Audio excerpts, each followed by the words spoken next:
I'm going to walk you through the process of protecting your Numu pages either by password or membership in a certain group.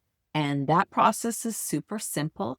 If you do want your customers to be able to see the membership when they log into their member profile, which is at your website/member, it will take them to that link. If you want it to appear here, there is another tutorial to show you how to do that. You'll need to do that on the product settings.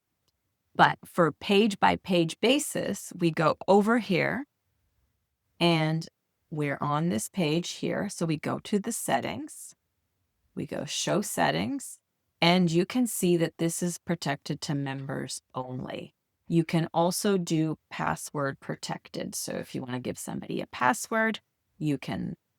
So members only, and we've chosen the member group here of the Lifestyle Self-Made Coaching. So that's super easy, simple, and that way people can't access the page unless they're logged in and they are a part of that group. So you can send that link in emails or privately, however you'd like.